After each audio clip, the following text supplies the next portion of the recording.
guaranteed. Viewer discretion is advised.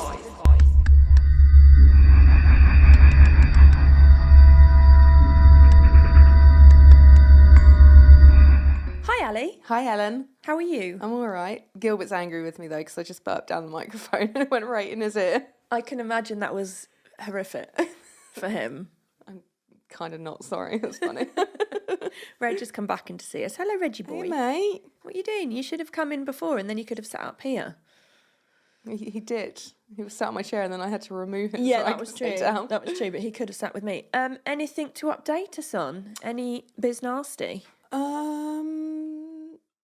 Oh, yes. I've got my most recent assignment results back. Oh, and? So it's about the story about the girl. Yes. And I got 94%. Yeah, you did. And then my tutor said, you need to keep submitting this until somebody's sensible enough to publish it. Oh my God, that's amazing. I nearly cried. That's so good. I'm not surprised though. That's one of the ones I read, right? Yeah. It was so good. I told you it was really good. I was just like, oh my God, I was at She's work. gifted. I was like, shit. She's gifted. So that's my plan, is to submit that story until somebody reads it. Definitely. Well, accepts it. Yeah, Yeah. do it.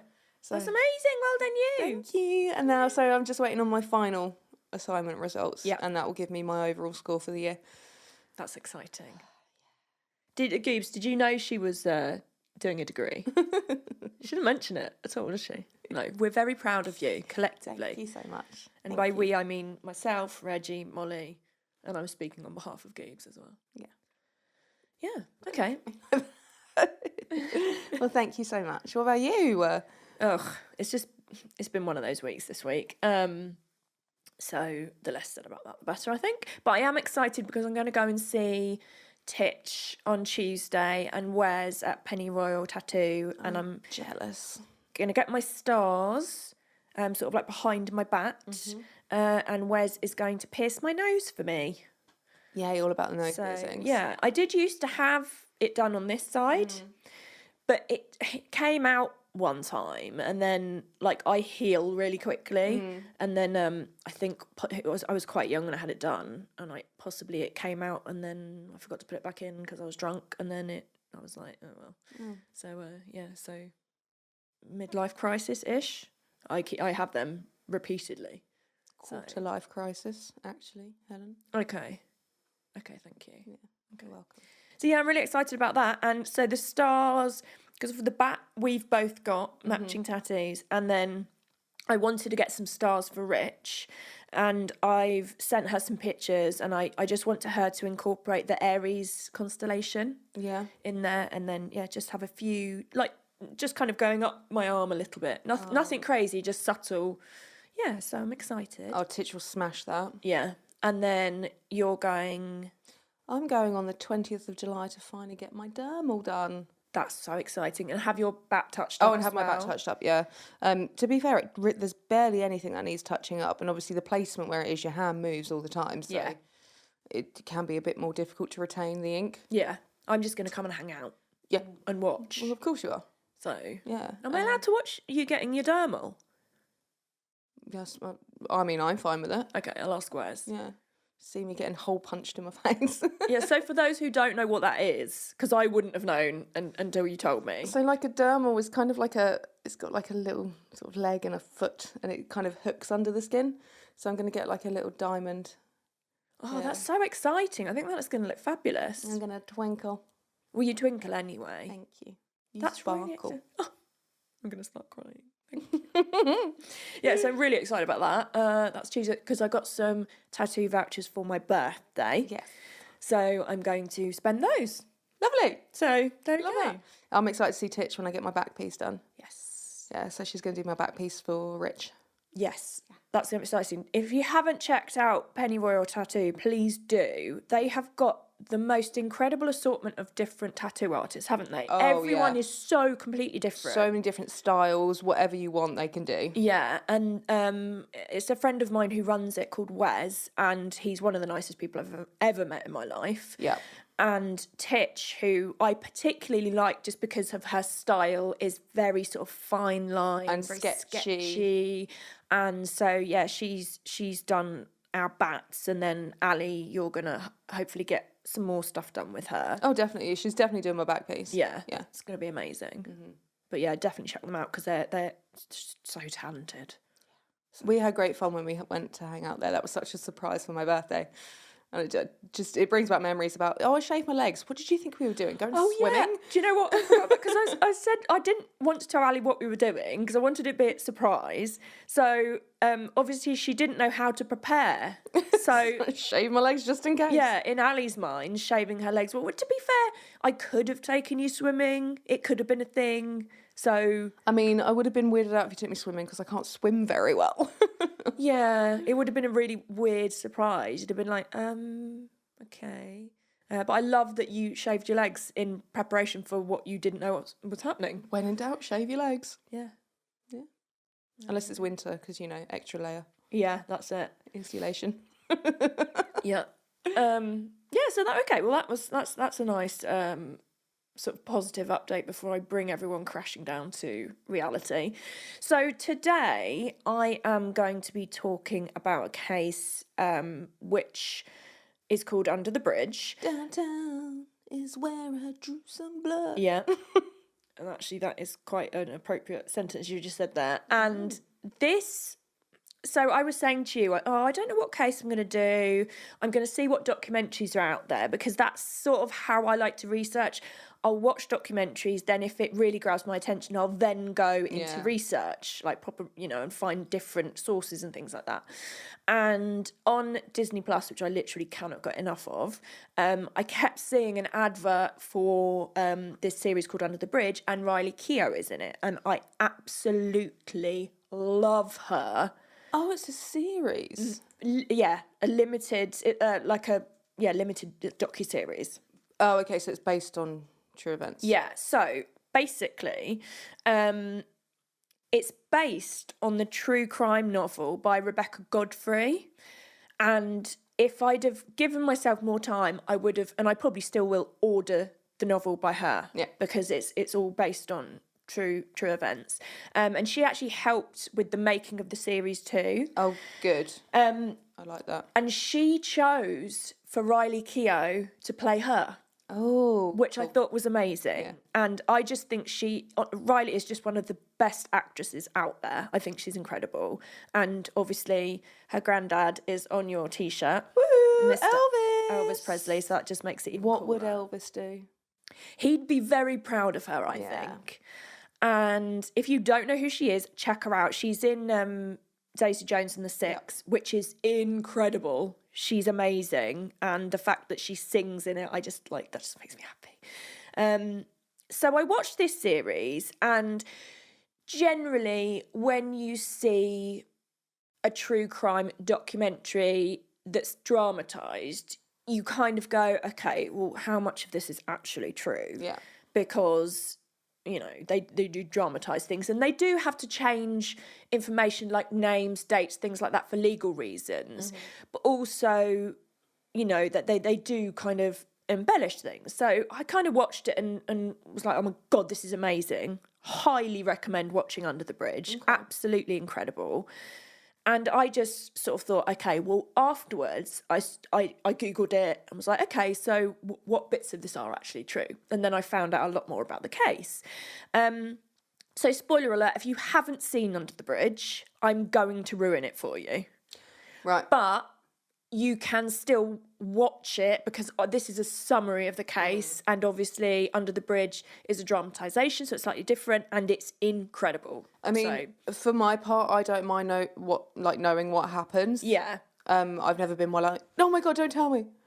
And I think, I'd never heard of this case, but I should imagine people have. Other people have. So, but just spoiler alert, if you want to watch Under the Bridge first, pause this, go watch it, come back, listen to the rest. Yes. Okay? So I'm going to tell you about what happens. So the amazing thing about this is, like I said, Rebecca Godfrey, who documents this in her true crime novel, did help with the adaptation of it. And there are a few little bits that aren't true to the real story, but a lot of it is true, So which the majority of it couldn't believe it. you know, when I saw the story, I was like, there's no way any of this was true. Oh my God, it's so scary how much of it is true. So it's definitely good to watch, and I recommend it. So let's start with Rena Verk. She was a 14-year-old girl in 1997. She lived in a place called, I don't know how to say this, I should have looked it up, Saanich in British Columbia in Canada with her family. Her father, Manjit, was an immigrant from India, and her mother, Saman, came from an Indo-Canadian family who converted from Hinduism to the Jehovah's Witness religion after arriving in Canada. Oh. They were described as a minority within a minority, as their faith was Jehovah's Witness, and sort of like the rest of the local South Asian community was predominantly Sikh. Right. So, you know, they're already in a minority, and then it's more of a minority because of their faith. It's said that Rena was absolutely desperate for acceptance from the other kids at school, but instead she was bullied for her weight.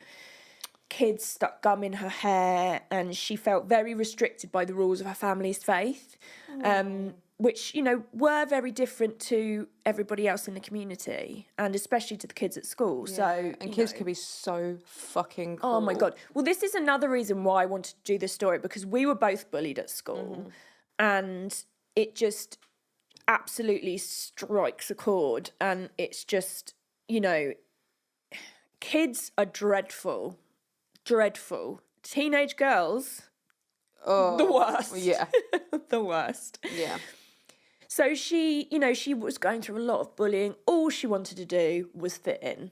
She wanted friends. She wanted to fit in. She didn't want to be this different person with this sort of, you know, family with this odd religion, as it were. And actually, she met some teenage girls smoking at a park, and she sort of clung on to them. Mm-hmm.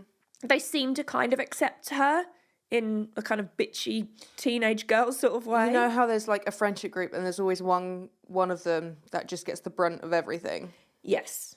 Yeah. Yeah, exactly. I'm going to guess that. Yeah. Yeah. So among them was a girl known in the book and on the series as Josephine Bell. Her name was changed for legal reasons, but her real name is out there. It's not hard to find, so I have included it. So her real name is Nicole Cook, and she boasted about stealing cars. She absolutely idolised mobsters and gangsters, and her best friend was a girl named Kelly Ellard. I wonder where that came from, the fact that she was well into mobs and stuff. What were her parents like? So she actually lived in a group home. She didn't have the best upbringing. Right. You know, she was going through a lot herself. Mm-hmm. And I think that was then sort of reflected in the way she behaved, the things she clung on to.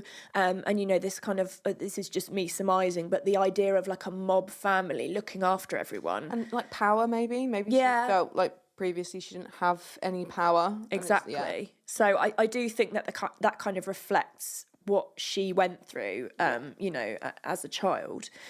So Rena started to rebel against her family's rules, changing the way she dressed, skipping meals, smoking weed, cigarettes, and she started running away from home.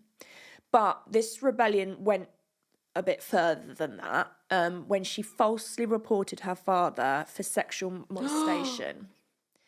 Apparently, Rena was lured into making false accusations by her friends, who told her that going into foster care meant that she would be free of her parents and their rules. And she did actually get moved from her family's home into care for several months in 1996. So it's, you know, it's awful, because obviously she's being bullied, she's going through it, but that is a very extreme thing to accuse a family member of. Yeah. And it was not true at all. No truth in it whatsoever. I mean, the influence that these people have had on her, it runs deep. Exactly. And you know, you are starting to see, yes, she was rebelling beforehand, you know, like maybe the music she was listening to and things like that. And there is, in the series, it shows that they had taken the door off her room. Right. I don't know if that was a true thing, but I'm thinking because it's so specific, I presume it was, but Yeah. you know, I don't know. Because parents become kind of desperate. They don't want to lose, you know, their kids, and Yeah. they can see it happening before them, so they do these kinds of things, and that can just trigger something in the kid that's rebelling and stuff, and then they just take it that step further. Oh yeah, definitely. I mean, you know, like I remember my mum tried to be quite strict with me, which had the complete opposite effect, because telling me I can't go out means, well, I'll just jump out the window. Yeah. Whereas my dad, I actually was very truthful with him, the places I was going, and he was very good at sort of being like, okay, well, as long as I know where you are, be sensible. So there was no reason to lie to him. Yeah. So and it's funny, Jess and I were talking about this the other day. We were both very honest she was honest with her parents, I was honest with my dad. And Yeah. because of that, they knew where we were. Whereas my mum going, you can't do that, you can't do that, you can't Yeah. see that person, you can't wear that, da da da da. I'm like, okay, well, I'm going to do it twice now and take photos and wear a t-shirt. Yeah, says Dad was kind of strict and stuff, but obviously, you know, I started quite young with my rebelling and stuff. And yeah, he was quite. I was a little bit scared, but that didn't stop me. Like, not because like he was horrendous or anything like that. It's just, you know, well, you know, Dad. Yeah. I wouldn't have wanted to annoy your dad. No, but I still did it. Somehow managed to live to tell the tale. So she was moved from. I've just said that she was moved into a care home. Manjit later told the Associated Press that his daughter's biggest problem was her associations, her friends. Yeah. So, you know, obviously she probably was rebelling a bit before, but this has now become amplified, and that is a big thing. And the thing to is, do. you know, you spend all your time with your friends. They are the biggest influence that you have. Yeah, absolutely. And you kind of change and mold yourself to fit within that. And like you said, she was desperate to fit in, so she'll do what they're saying. She'll act how they're acting. Exactly. Yeah.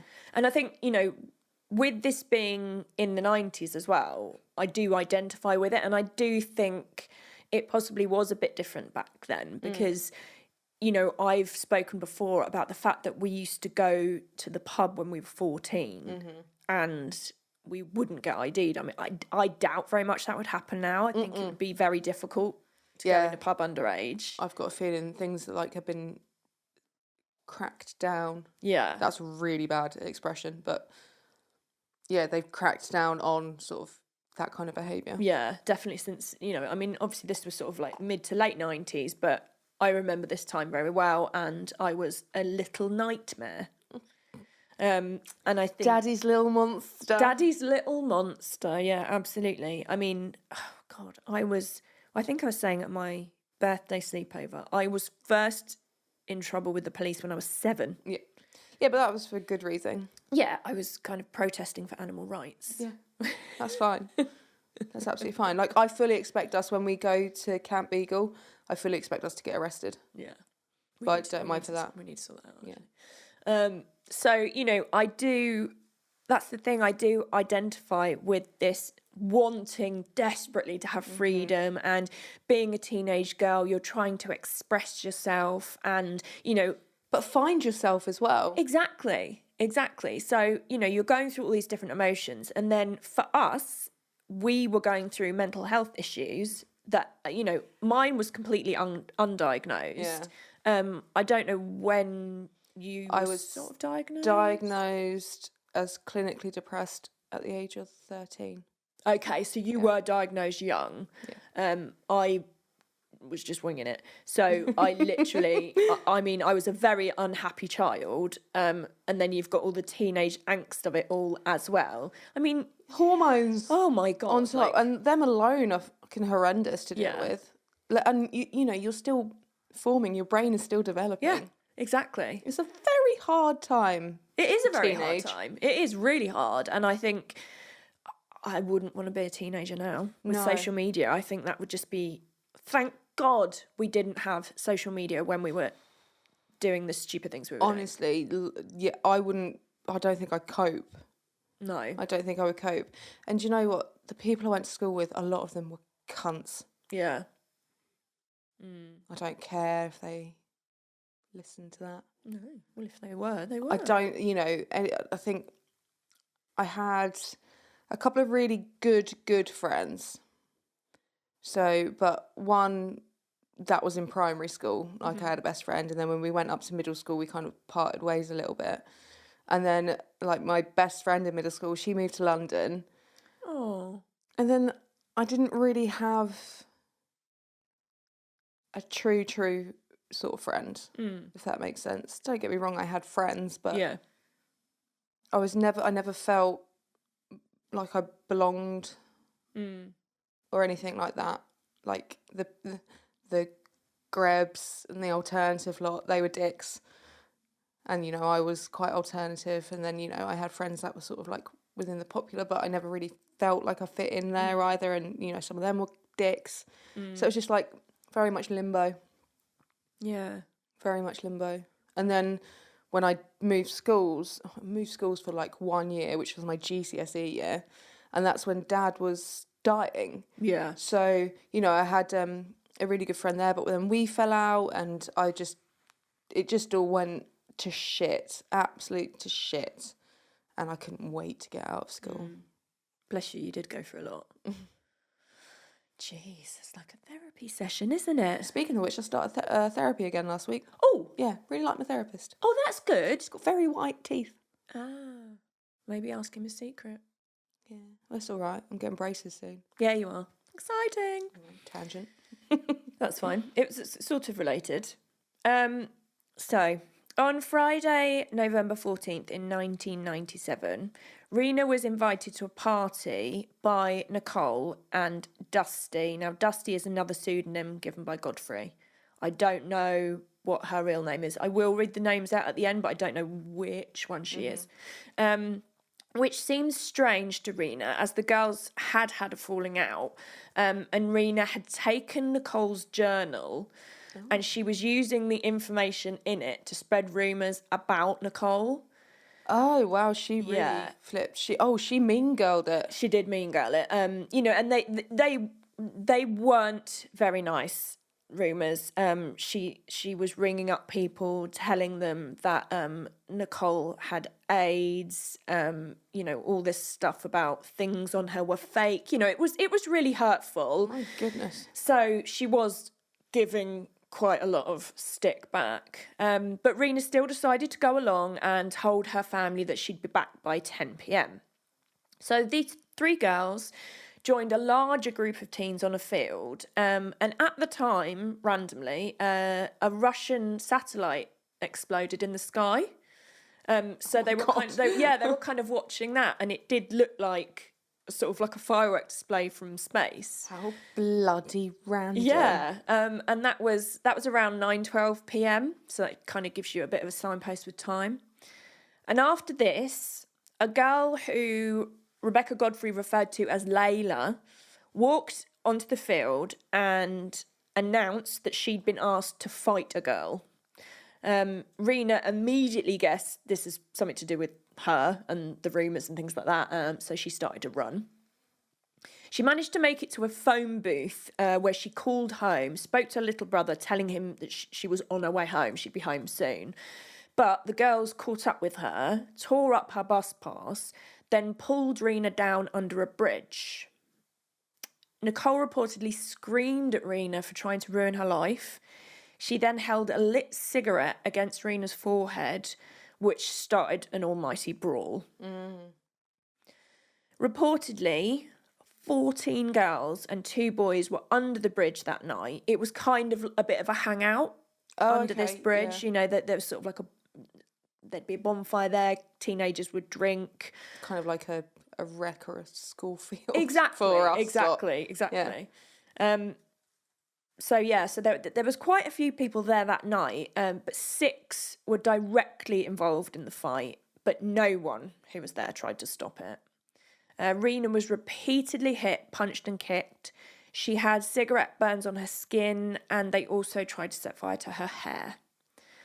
After a couple of minutes, the fight was broken up. It's suggested that it might have been by Layla, who actually came to start the fight. Said Oh. that she may have broken it up. And Rena, at this point, is basically laying on the floor. She's beaten, she's bloody and crying, and she's covered in mud. As she got up and she staggered up across the bridge, trying to get home. So she's trying to get out. Unfortunately, it wasn't over. Kelly Ellard, who was Nicole's best friend, and a boy named Warren Glowatsky followed Rena. They dragged her to the other side of the bridge, sort of like back under the bridge again, forced her to remove her shoes and jacket, and then continued to beat her. They then dragged Rena to the shoreline, where Kelly Ellard held her head underwater and drowned her. And Warren didn't do anything to stop this. So it was just, honestly, when you watch the Under the Bridge, the series, dramatised series, it's just heartbreaking. It's absolutely awful.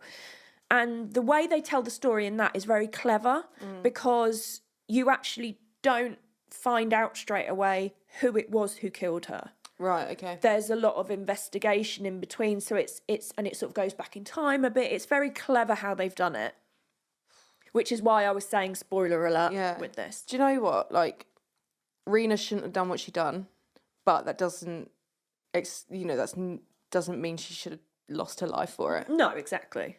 But that just goes to show the extremes of like teenage behaviours. Yeah. Brutal. Yeah. Absolutely brutal. It's reported that Nicole returned to the scene of the crime the next day. She took Rena's sweater and shoes and had another resident at her group home hide them in a wardrobe. So, whilst it's sort of said that, Nicole wasn't directly involved in physically killing Rena, she was involved in the fight. She initiated it by putting out a cigarette on her head. Yeah. And she was involved in sort of beating her, and then she went back.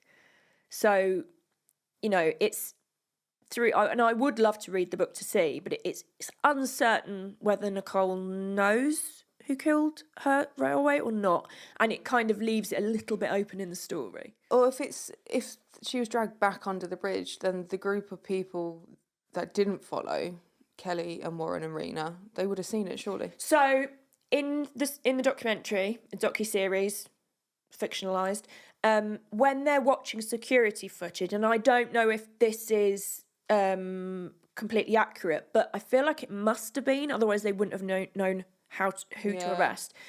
They see security footage from across the road of Rena over there, them dragging her under the bridge. They then see people coming out. 2 separate groups of people coming out. They then see Rena come out and go across the bridge. That's all they see. Right. So it could be that they didn't see who went back and did it, and it seems like people didn't know who actually killed her. Yeah. I think Nicole probably did know, because Kelly was her best friend. Yeah. But the question is left a little bit unanswered in the series Under the Bridge. So it's a bit like, oh, did she, didn't she? I reckon she did. I mean, You're my best friend, I would tell you everything. exactly. To me, it seems like she did. Yeah. But who knows? So Rena's body was found just over a week later on the 22nd of November.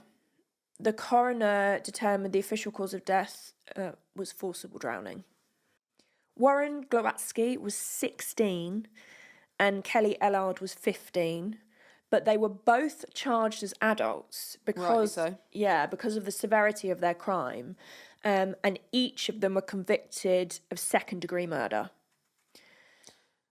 Right. Yeah, I thought that was a bit of a funny one, but again, this is a part where it definitely differs from reality in the series, because it's so in real life, Ellard had a sentence overturned and reinstated multiple times. Really confusing. Her second-degree murder conviction was overturned on appeal in February 2003. And when did this happen again? 1996? 97. 97. So that was overturned on appeal in February 2003. Then a retrial the following year resulted in a hung jury, and it was declared a mistrial. Her third trial in April 2005 ended in a second conviction of second-degree murder and an automatic life sentence. Both were later overturned because of a judicial error, but before the Canadian Supreme Court reinstated them in 2009. Really confusing. Fucking hell. Really confusing. I mean, she killed someone. That's it. End of story. Exactly. So in the series, it happens slightly different to this.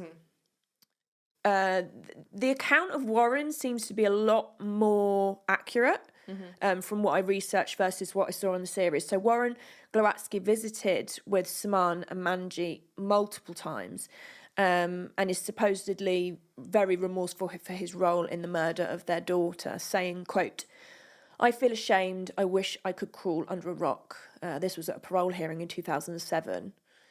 Guess what, asshole? You can't. Exactly.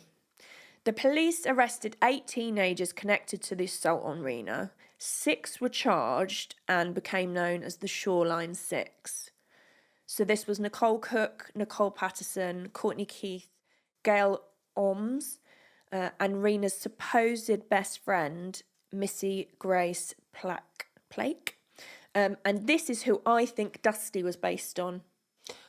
So Gilbert had a look, and Dusty seems to be an amalgamation of different people. Yeah, so I will talk about the characters in a minute, but so they were all convicted of aggravated assault for the first attack, and then Ellard and Glowatsky were charged with second-degree murder for killing Rena. And so the series again. Sorry to be referred back to this, but it was so good, and it's obviously what got me onto the story. So you've got somebody playing Rebecca Godfrey in it. You've got Riley Keough, who she actually, and before she died, bless her, of lung cancer before it actually came out. Oh, that sucks. But she helped right up until the point. And there's a couple of characters in there. So Dusty, I think she is kind of mainly based on Missy Grace, but then especially she's Rena's best friend, and she's depicted as a closer friend to her in the series. Yeah. So I feel like that's a good deduction. I would say. But then as sort of reading the actual reports and researching online, it does seem that Dusty was a bit of an amalgamation of a few different people, and then there was also a main character in the series who wasn't real. And she was she was a police officer, but she kind of acted as a detective for the whole thing. Right. And she wasn't a real person. She was based on a few characters. Yes. Who helped with the investigation. Yeah. So, they have changed it in ways to pull the story together and kind of like adapt it for the screen. Yeah. But a lot of it is very bang on what actually happened. I like it when it's like that, because then you get the full sense of severity and like a true idea of the story. Exactly. And they do a very good job of getting across the anguish of being a teenage girl, trying to fit in, getting in with the wrong crowd, and then just this, And then you can make mistakes, and then it comes back and bites you on the fucking ass. Exactly. I mean, God, I remember some of the scariest people I've ever met were some scary teenage girls. I fucking hate teenagers now. When I was working in a library, we get like groups of teens in. I wasn't allowed to tell them off because I would just be such a dick to them. But also, I think now they know you can't do anything to tell them off. Yeah. Whereas back in the day, I don't, people, yes, there would have been repercussions, but I think, teenage girls don't give a shit. So. No, and that's the thing. They get away with whatever they want. Yeah. And that's what I don't like. So I hate misjustice and things. Yeah. Yeah, it's a tough one because when I definitely watch series because it's so good. So the sentence in the series that Kelly Ellard gets isn't as much as she got in real life. Oh, okay. But then so I was literally watching it like, no. When I did the research, obviously after a lot of all this craziness with trials and things like that, she did, and so this is my opinion, I don't agree with this. She was allowed a conjugal visit No. at least twice because she has kids, and she is allowed on day parole. So I'm going to guess she's in a lower cat prison Yeah. where they can go out. And so if she wasn't to come back, that would be known as absconding rather than escaping, Right. because you're allowed out, but you have to go back. Yeah. Yeah, they do that for like prisoners, like possibly right at the end of the sentence, and the ones who have been really well behaved and stuff. But I don't know. Well, that's the thing. I mean, no. from what I read, it didn't seem like she showed much remorse No. for what happened. Warren Logratsky did. Yeah. He did show a lot of remorse, and he actually worked very hard on himself when he was serving his time. And, you know, he did speak directly to the family. He did try and make right what he'd done wrong. Yeah. I mean, Obviously, you can't. You can't. But yeah, like you said, if it's genuine remorse, Yeah. you open the door for forgiveness, I suppose. Yeah. I mean, people who can forgive that kind of thing are better people than me, because I never would. Yeah, and actually, Rena's mum and dad did sort of speak up and say they weren't against him getting parole. Yeah. Which I don't know if I could do that. I mean, props to them. That's incredible that they could do that. But then again, I'm a Scorpio and I can hold a fucking grudge. I feel like I can as well, though. Like, You're just angry. You're Aries. angry Aries. So as to sort of like cap the end of this, as the phrase goes from the 2009 film Jennifer's Body, hell is a teenage girl. And I think that is pretty accurate and fitting for Absolutely. the story. But it is so sad and so tragic. But the scary thing is, you know, with some of the characters I met in my teenage years, I can see this happening. Well, I mean, look at, there have been so many teenagers that have killed.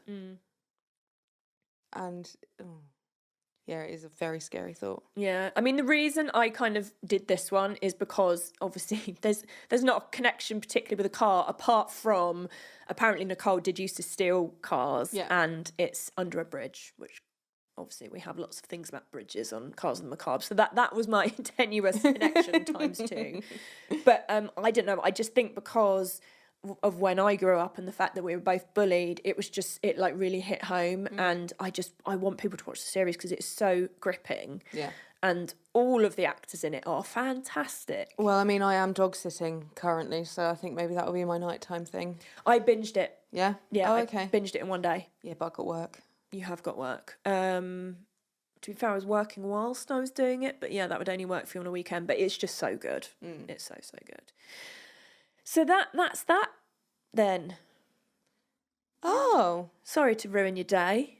Well, no, it just you know, I've known all along teenagers are arseholes. I was an arsehole teenager. Oh, I was as well. But I know I was. But I was so lost. yes. I was just so lost. Like, I just think of the things. And then when they're all like, oh, it's attention and stuff, like, no, it really isn't. No. I am desperate. Yeah. Yeah. And sometimes all you want is that comfort of a friend. And just people aren't genuine, people aren't sincere. No, that's it. So yeah, that was a particularly tragic and sad one. Yeah, it's not very nice. So sorry about that. I didn't have a random fact. And then earlier when I was outside, I looked at my toe and I've got a big scar on my toe. So that made me think of a good random fact. So I once, for some reason, I bought a CrossFit trainer. Yes, I've used it. You've used it probably more than I have. And I dropped it on my toe. And that's what that scar is from. Oh, that's similar to my toe one. Is that going to be your random fact? as No, well? that was on another episode about me Oh. losing my toenail twice. Oh, yes. Yeah. No, my toenail didn't come off. I've just got quite a sort of pronounced scar, which almost looks like a miniature vampire bite on my right-hand cute. toe. Yeah. Well, I say, keeping in with scars, I have got a scar on my back from when I was just a wee dot, and I leant back on a chair and it fell and it had a nail sticking through it. The nail went through my back. Oh, my God. Yeah. I didn't know about this. Yeah, I was I think we were living in like Exeter Road at that time. Ugh. I was proper wee, proper tiny. Jesus. Yeah, rocked back on a chair that I was told not to, and nail went through my back. Ugh, that's horrible. That's horrible. And I think Mark is currently writing one about Scars. another scar as well. Are you going to read it? So he has a scar on his back from attempting to do a flip off a swing when he was 15. He landed on the concrete border around the swings. Oh, Oh, dear. that sounds nasty. That sounds very nice. That sounds really nasty. How's your coccyx? Working. I was kind of expecting him to say, Something else. yeah. Well, I mean, I think that's, you know, No I guess complaints. we just end there really with crazy teenage girls and teenage boys and scars. So, Yay. massive thank you to Mark, Park Lane Studios, for the sound and the video, making us sound professional when our content might not be. Thank you to Thank Reg, you, Reg. for being our muse and our constant inspiration in life. A little fluffy firework tail. Yep. And where can they find us? They can find us at Cars the Macabre. Yeah. Oh! Whoops. Cars the Macabre on Instagram. Yep. Send in your spooky car-related or true crime car-related stories to carsthemacabre@gmail.com. Yep. We are on the YouTube. Yep. Make sure you like, subscribe, download, all the things. Comment if you want. I don't read the comments, but I think Ali does. I do. Okay. So yeah, until next time, Stay spooky, bitches.